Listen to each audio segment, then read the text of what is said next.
You're listening to Strange by Nature, your guide to the strange, weird, unbelievable, and improbable wonders of the natural world.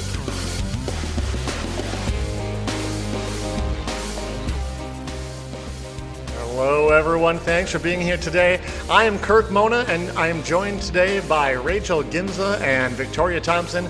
We are all professional naturalists who together have scoured the world for weird and wonderful wonders just to please your mammalian brain's desire for novelty. Isn't that nice?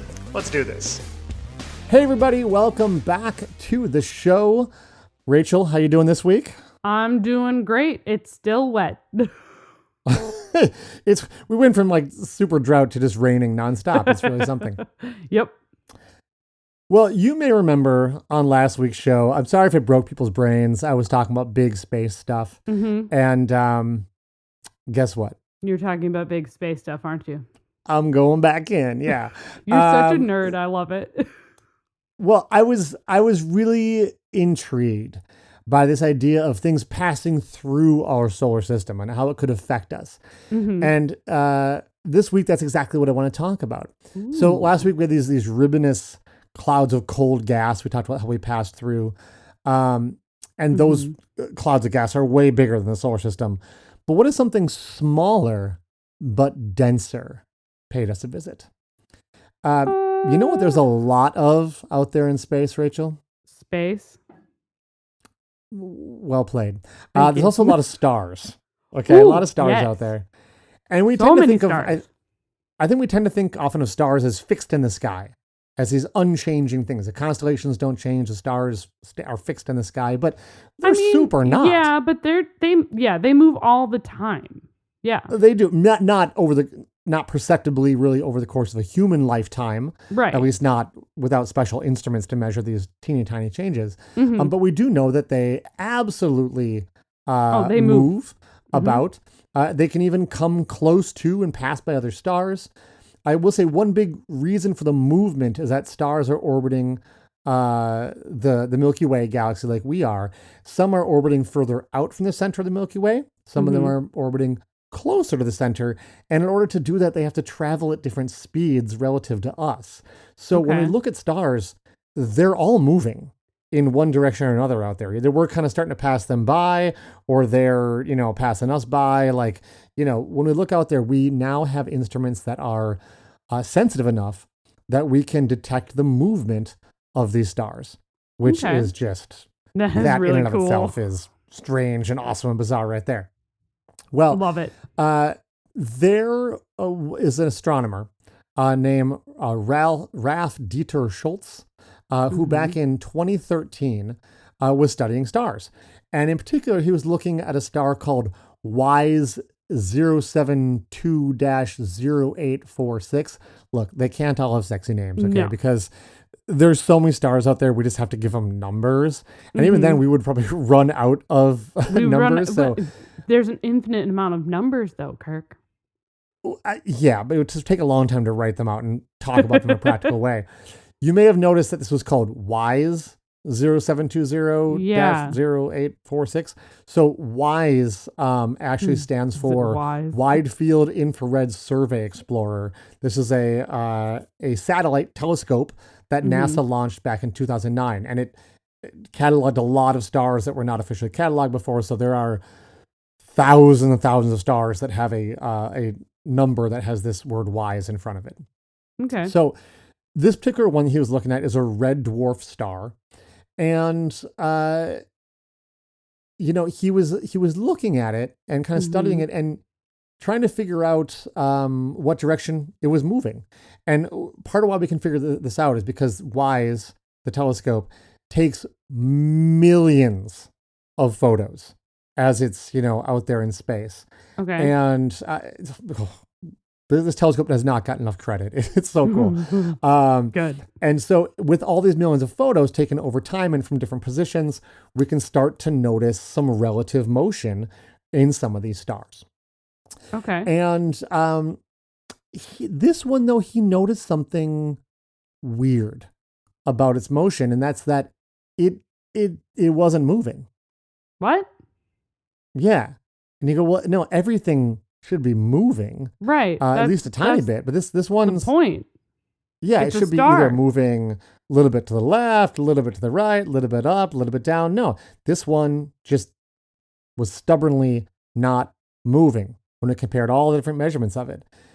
Well, if you stop and think about it, though, things can't only just move left, right, up, down. Kind of, there's actually We can move other axes they away can move too. and They can be towards. moving away from us, or they can be moving toward us. Right. And so, if a star and you're looking at it and it's literally not moving up, down, left, right at all, Uh-huh. then you go, huh, okay, this star is either moving directly away from us, making it appear that it's not moving, or maybe a little more worryingly, it's moving directly toward us. I really hope that it's not doing that, Kirk. Spoiler alert, it's not. Oh, good. There actually wasn't enough data at the time, and all the number crunching can be done for him to figure out which was correct. But eventually some other scientists, that would be Eric Mamajek and his team, looked at the star and figured out that it is in fact moving directly away from us. And to Okay. honor the guy who had first kind of studied it, it's now called Schultz's star. So they named it after the guy. That's You can't name fun. it after yourself. That's really not allowed. But they were Right. like, we can name it after this guy. So let's do it. And it's much easier to say that than to say Y0720-0846. Yep. Schultz's star sounds a lot better. I can pronounce that. So not only were they able to figure out that it's headed away from us, but they also figured out how fast it is heading away from us. And they're able to, like in last week's show, because of some of those new computer models we have, rewind the clock and see when was it last in our neighborhood and like where was it? Well, it turns out it came close to our solar system. Technically, What do you it mean by was close? inside our solar system. What? Hold on. What? Uh-huh. No. Go back. What? This star was at one point inside our solar system. Like it went through our solar system. Which Kirk, is why? mind-blowing. Kirk, why? Now, their estimates are that this happened 70,000 years ago. So I did say it was technically inside the solar system.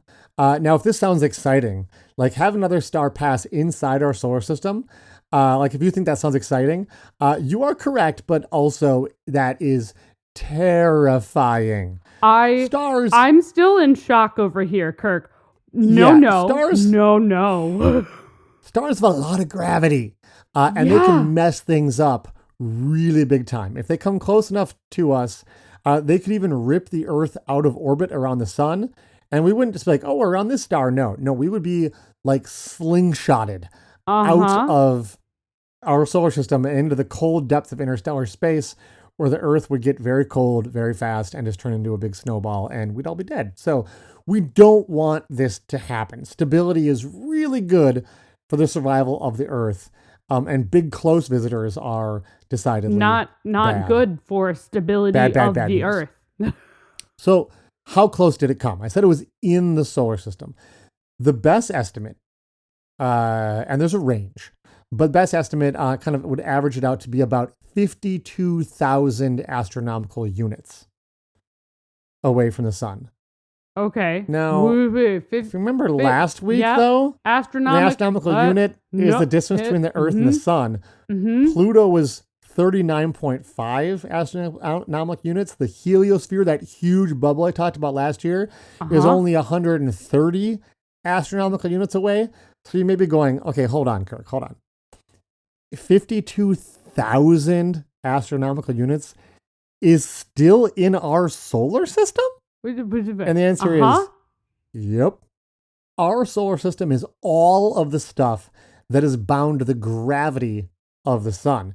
And that is an absolutely massive, massive area. Just for reference, the nearest star system to Earth is currently the triple star system Alpha Centauri. It is 277,000 astronomical units away. So this star passed 1/5 the distance to the nearest star system from our sun. It's, the big question comes up like, well, would it have been like visible in the night sky? If you're thinking about like some big old red fiery ball, prepare to be disappointed.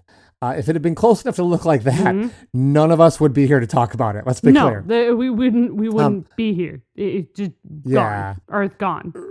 Researchers estimate it would have been barely a 10th magnitude star. Now, I have to apologize. The magnitude brightness system is really bizarre and it's kind of stupid. The change in magnitude from each, like from 1 to 2, 2 to 3, 3 to 4, is equal to the 5th root of 100. Now, why? Why? Which ends up being about it that way. It ends up being about 2.5. We'll just call it 2.5. So Okay. the dimmest stars you can see with your eyes on a nice dark site is usually about magnitude 6. So if it was magnitude 10 or maybe even a little bit dimmer, you are not seeing that with your eyes at all. Believe it or not, even though the star was within our solar system, it was not visible to the naked eye. Wow. Let that sink in. That's how big our solar system is. You could have another star in it and you wouldn't know it was there. What? Which, yeah, you would need a telescope to really see it. And we did not have telescopes 70,000 years ago. Now, What? if you go to, and this is going to be kind of theoretical here, if we go to the very, very outskirts of our solar system, there is some speculation there's something there called the Oort cloud, which is basically where all these comets are hanging out that are just sort of drifting out in space, chunks of kind of snowy ice balls, right? That are loosely bound to the sun. But some of them we think it could be that our sort of cloudlets of comets goes about halfway to Alpha Centauri's cloud. So there could be some even exchange between the two. Like that basically our solar systems or our star systems are essentially touching each other. That's how close we are. But again, you don't see it in the night sky really. Right. So there's this huge cloud of these comets that we think are way, way out there. We've never seen it. This is all sort of theoretical, but based on the trajectory of the comets that we do see, we kind of have an idea of where they're all coming from. Well, a star coming through our solar system, yeah, it's not coming into where the inner planets are, but it would definitely be coming through that outer area where those comets are, and it's going to knock a bunch loose. Yeah. And it probably did, and we think they're headed toward Earth, well, toward the sun and possibly Earth right now. What? Now, don't panic, Rachel. I'm a little We think panicked. it's probably going to take them about 2 million years to get here. They don't go fast. But there is speculating that perhaps because this star passed so close to us 70,000 years ago, 2 million years from now, we may see an uptick in the number of comets that actually come and probably, orbit around the sun and get sent back out. The risk of them hitting us is extremely low, but that's super cool. Now, what about the opposite issue? Are there any stars coming toward us instead of away from us? Well, we have actually found one. Gliese 710 is a brown dwarf star, and it is predicted that it is pretty much headed right for us. It will be here, brace yourself, in about 1.3 million years, so we got a little time. But it could come a lot closer. The data's a little shaky on this one. It's a little harder to tell, but kind of the average number I've seen thrown out there is about 10,500 astronomical units. That is really close. Yeah. It's like, it's still really far away, right? Like really far away. But like in the scheme of things, that's closer than we would like. This one for sure would be visible. It'll be a negative or magnitude negative 2.7. And it seems really weird to use negative numbers to describe things that are extra bright. But when we get to magnitude 1, if we want to go brighter, we have to use negative numbers. Again, I hate this system. It's the one what we is have. this system? I know. For reference, the current brightest star in the night sky is Sirius, which has a magnitude of negative 1.46. I did the math for everyone on this one. That means that this star, Gliese 710, would be 3 times brighter than Sirius in the night sky at its closest approach, which should be pretty. That's pretty great bright. looking. That's really bright. And I didn't find a number this specific for the last one, but they think that, this probably would also pass through this cloud and release some of the comets. And again, it would take a couple million years after that. So we're talking like, I don't know, 3.5 million years from now. It could trigger about 10 naked eye comets per year. What? That we'd be able to see. Which would like almost one comet a month in the night sky that you could see with the naked eye. That would be wild. That's a and lot. Super, super cool. And it made me wonder, we currently see about one good naked eye comet about once every 10 years currently. So it makes you wonder, what was going on 2 million years ago? Did something pass by, maybe not as close as Schultz's star, that knocked some loose, and that's why we see one every 10 years now? Who knows? Just really cool. And maybe if we look at the data more, we'll find out oh, hey, yeah, look at this. 2 million years ago, this star right here, this is the one that passed us, and that's what caused the comets we see today. Look, if we figure that out, you'll hear about it here on the show. We'll talk about it. I do want to know. So, yeah, very cool. We're always learning new stuff, you guys. I learned about some of this from Universe Magazine, and also just some general numbers and stuff from Wikipedia. So those are my sources for this week, and that's what I've got. Thanks, Kirk. Wild. Yeah, it's super cool. Super cool. All right, we'll take a break, and when we come back, we'll find out what Rachel has for us.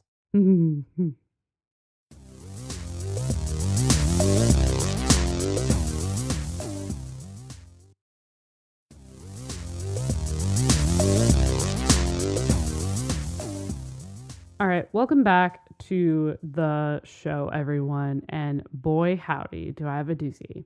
So while finding topics for the show, sometimes, and we've talked about this, sometimes you just stumble into the wildest of things. Oh, yeah. This week is one of those times, Kirk. I mean, mine was too. I just ran with someone. I was like, what is this star I haven't heard of? I'm like, oh my gosh. Love it. So I would say for my topic this week, this is on par with bat bombs. Oh my. Now, for those listeners who have not been with us since the beginning, Rachel did not just say bath bombs, those delightful things you put in the bathtub. Bat bombs. This is up there with bat bombs. That's one of my favorite episodes. All right, lay it on me. I'm super excited now. All right. So some backstory for everyone first, and then we'll get into some of the wildness. So one of the many ways people make a living just about anywhere in the world is farming, right? Sure, yeah. And along with farming, a lot of people will also raise livestock. That kind of goes hand in hand with agriculture, right? Sure. Raising probably livestock. Older than agriculture, probably. Exactly. So when you are raising livestock, you have to make sure there's a variety of things they have to do, right? You have to make sure they're fed. You have to protect them from predators. You have to make sure that they have enough space. You have to clean up after them and make sure they're healthy. Absolutely. And that's a lot of really, really tough work. And it's tough today. Sure. So in regards of keeping them healthy, one of the things you have to do is you have to watch out for any sort of skin infections, right? And you have to work around the pests that are around you in your location, and making sure that if there are any open wounds, that they get medication if they need it, or watch out for any sorts of infection, right? I don't like where this is going. Oh, you shouldn't. So when you get a scrape, or maybe there was a tick bite, or there was a scratch somewhere, sometimes bugs flies are always around cattle. Sometimes sure, yeah. They can get into the wound. Yeah, they do. Yeah. So one of the big pests that thankfully right now in North America, we don't have to worry about as much anymore, but it still was something that had to be watched out for a very long time, is something called the screwworm. Oh, Do you know about this, Kirk? oh boy. Okay. Oh, Yep. are you just reacting to the name? Yep. So a screwworm, what happens is the female will find an open wound, can be as small as a tick bite, on a living creature. Rachel, you know it's only like this isn't the Halloween episode yet, right? I do know this, yeah. Okay, just checking. There's a reason why this isn't the Halloween episode. Just wait. It gets weirder. So the female, you can deal with the gross for a little bit. So the female will lay an egg on a wound. The egg will hatch, and the larva will eat the flesh surrounding them until it gets big enough, and then it'll become a pupa and drop, turn into an adult, and the cycle begins again. Yes, Right. that means that, and it's usually not just one, it's usually a lot of them. Gross. So this doesn't just happen in cattle, it's been seen in squirrels, it's been seen in deer, it's even been seen in humans. Yeah. It is a Okay. it is Lovely. a flesh-eating fly. Okay? Yeah. No, I'm with you. So, Kirk, have you ever heard of screwworms before? Yeah. The name sounds familiar. Okay. It would, because in general, or at least for you, since you are a little older than I am, this was a huge deal. It was actually developed, some of the processes that I will talk about were developed all the way through the 80s. So it doesn't surprise me that you've heard about it, but I wanted to see.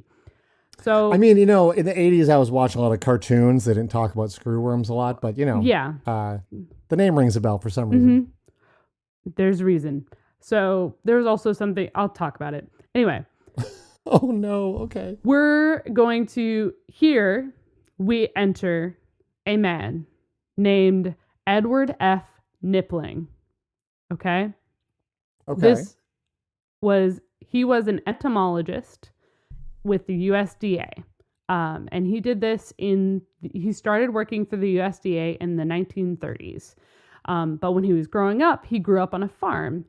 And in the 1930s, one of the things he had to watch out for was screwworms. Sure. And since he had to deal with screwworms and was like slathering antibiotics and all of these on cattle for his family and everything, he went in and decided to learn more about screwworms and try to figure out, okay, what can we do? All right. So in the 1930s, he discovered that the females, by the way, he watched the life cycle. He watched these screwworms for hours at a time, just observing their behavior, just to learn more. Okay. What a Yep. wild man. But he was a riot at parties. I bet. Yeah. What do you do today? Well, he discovered through that observation that the females, which are obviously the ones that lay the eggs, when they're adults, they only mate once. Okay. Males will copulate multiple times, but females will only mate once. And then proceed to go lay eggs, right? Okay. Yeah. So at this point in time, World War II is happening. So he goes and deals with that. They learn a lot about with the atomic bomb. Bat bombs are introduced, but not actually implemented anywhere. Right. So World War II happens. Oh no. Oh, yes, Kirk. Oh no, Rachel. Oh, yes. Oh, okay. So he keep going. comes back from World War II and he talks with No. another colleague who tells him about this research that has been really successful about. So Knipling and his partner, Raymond Bushland, they were talking with another colleague at the USDA who was using sterilization techniques in a different species of fly using radiation. And thus it begins. So they got themselves, Knipling and Bushland got themselves a bunch of screwworms to be able to study, a bunch of males, an x-ray machine, and they went to work to figure out the best time to radiate and sterilize these male screwworms. They're flies at this point, where they're not mutilated and damaged enough that females won't copulate with them, won't mate. But they're infertile, right? But they're infertile. They had to find the right balance.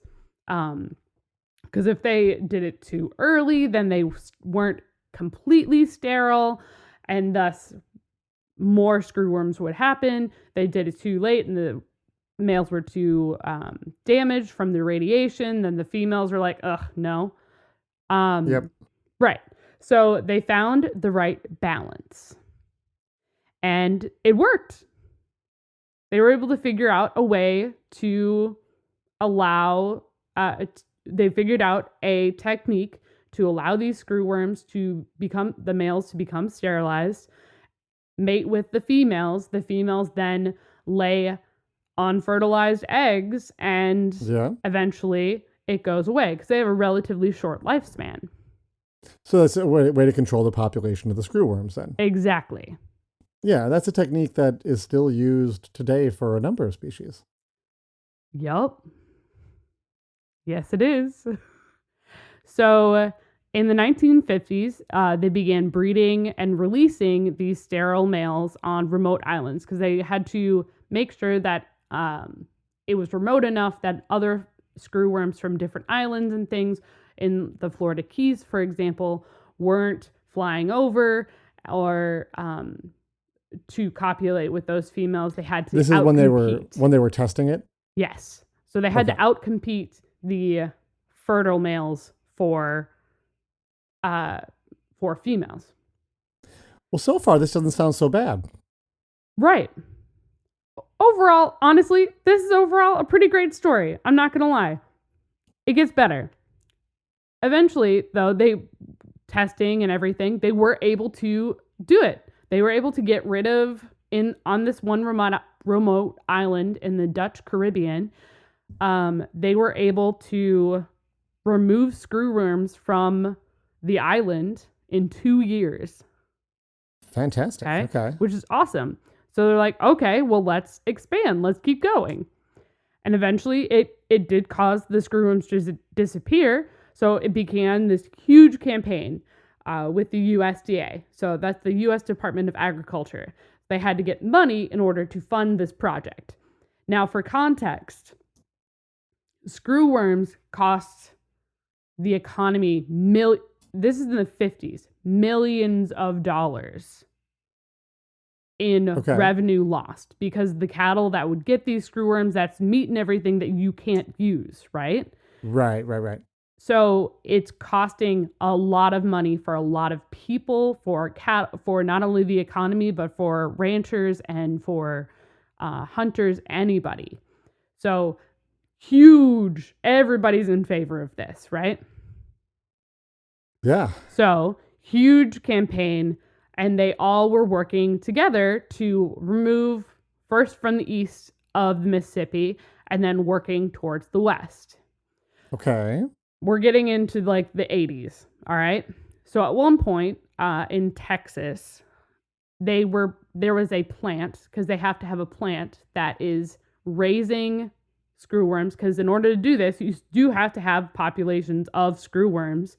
Oh, sure. To be able to create sterilized males. That cannot be a pleasant Remember, process. These are flesh-eating yeah. flies and worms. And this is the 50s through 80s. So they don't have any like substitute kind of stuff. So they are feeding them the cheapest meat they can.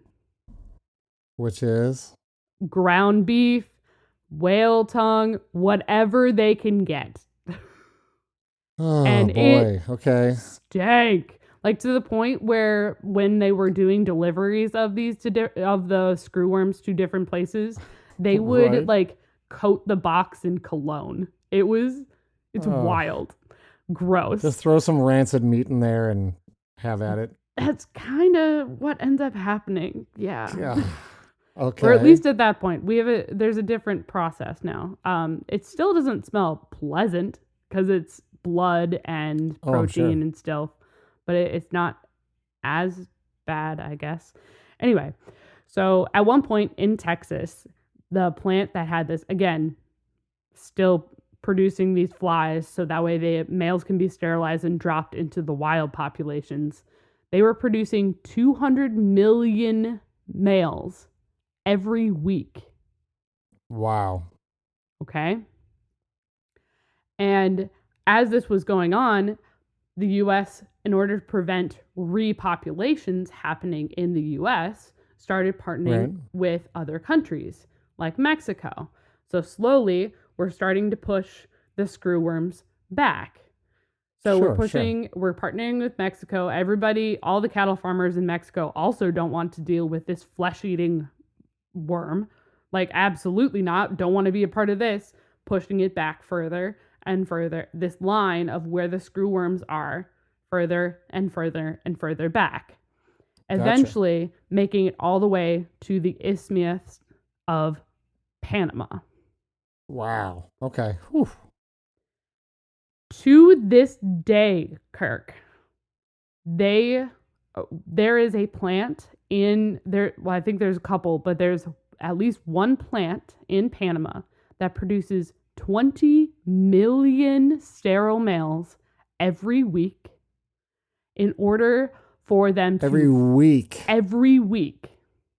Wow. Because the USDA, in partners with Mexico and the rest of Central America and Panama, fly across the Isthmus of Panama to drop 14.7 million sterile screwworms every week.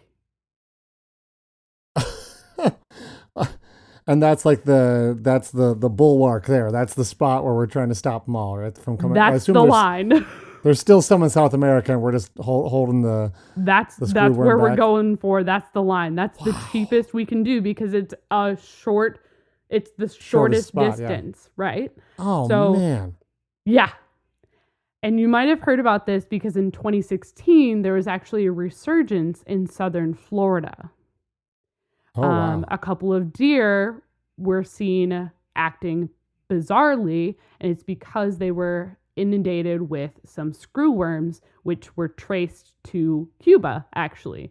And I think there is some work going on to help and like try to eradicate screwworms from Cuba, but relations with the USDA, with the US and Cuba are kind of... bit strained. They're a bit strained at all times, so... we just have to watch more than anything, I guess. Well, that is not where I thought you were going with this story. Right. Well, and I mean, who would think about dropping 14.7 million sterilized screwworm flies on you started a narrow talking about strip? World War II and the bat bombs. That's when I was like, oh no. I thought you were going to say that they like weaponized them to like drop screwworms on enemy soldiers who were injured to try to like... Oh, Kirk, that's worse. There's a reason why this isn't Halloween that's where I thought you were going. That's why I was like, no. No. Okay. This is a bit more productive. A little bit. Now, like, again, we want to keep that line between us and the screwworm. I've said screwworm so many times. Between us and screwworm resurgence, right? Right. If we don't drop them to just give context. If we were to stop this and we're like, all right, well, they're not here anymore. We can stop this. Let our guard down. Yeah. It's fine. It costs. It's literally this barrier of flies. It costs $15 million for us to do this every single year. Oh my gosh. Okay. If we were to drop our guard and just stop this program, it costs $7.6 billion Oh my. in damages with cattle and the economy. Wow. Mm-hmm. So money well spent, apparently. It is literally a drop in the bucket in comparison of what could be happening. And like, obviously for us nowadays, like, we don't have that cultural memory of dealing with these, with this pest anymore. But there was a point where it was like a huge thing, especially out west. You had to check your cattle for signs of the screwworm. And it was a huge deal and a big time consumer to check these and to make sure the antibiotics and the salves and everything were done. This saves a lot of time, a lot of money, and a lot of resources. And all we have to do is drop millions of flies that are trying to mate with female flies but can't. There you go. Isn't that wild? Yes, it is. I told you.